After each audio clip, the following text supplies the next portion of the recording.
লালগড়ের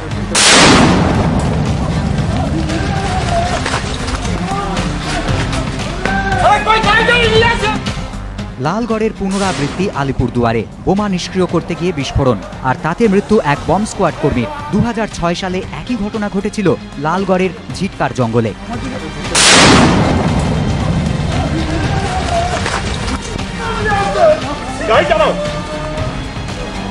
বৃহস্পতিবার ভোরের ঘটনা।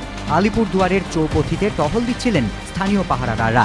সেই সময় তারা লক্ষ্য করেন দোকানের সামনে একটি সাইকেল রাখা আছে, তাতে রয়েছে একটি ব্যাগ। কিন্তু বহু চেষ্টা করেও সাইকেল বা ব্যাগের মালিককে খুঁজে পাননি তারা। খবর দেওয়া হয় পুলিশে।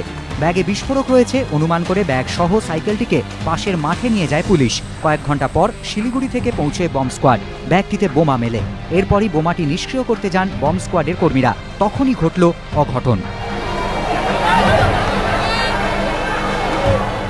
আচমকা বিস্ফোরণ। ঘটনাস্থলে মৃত্যু রাম বাহাদুর লোহার নামে এক বম্ব স্কোয়াড কর্মী। গুরুতর জখম সুরজ লামা নামে আরও এক বম্ব স্কোয়াড কর্মী ও সুজিত ঘোষ নামে এক স্থানীয় বাসিন্দা।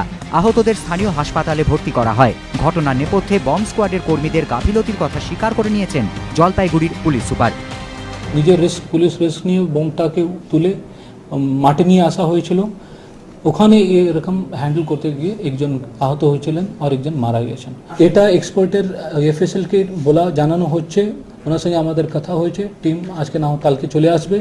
ওরা বলবে কি রকম বিস্ফোরণ ছিল। পুলিশ মহলের একাংশের প্রশ্ন, উপযুক্ত পোশাক ছাড়া কেন বোমা নিষ্ক্রিয় করতে গেলেন বম্ব স্কোয়াডের কর্মীরা? 2006 সালে লালগড়ের ঝিটকার জঙ্গলে ল্যান্ডমাইন নিষ্ক্রিয় করতে গিয়ে একই ঘটনার সম্মুখীন হয়েছিল পুলিশ। আবারও সেই একই ঘটনার পুনরাবৃত্তি। এবারও কেন সাবধানতা অবলম্বন করল না তা নিয়ে পুলিশের অন্দরমহলেই প্রশ্ন উঠছে। এদিকে পুলিশের সন্দেহ, বোমা রাখার পেছনে হাত থাকতে পারে কে এলো জঙ্গিদের। কয়েকদিন আগেই আলিপুরদুয়ারের 12বিশায় একটি বাসে বিস্ফোরণে জখম হন 12 জন পর্যটক। এরপর এদিনের ঘটনা। আতঙ্কে স্থানীয় বাসিন্দারা। অতনু হালদার, সনদ ঝা ও রাজা চট্টোপাধ্যায়, এবিপি আনন্দ।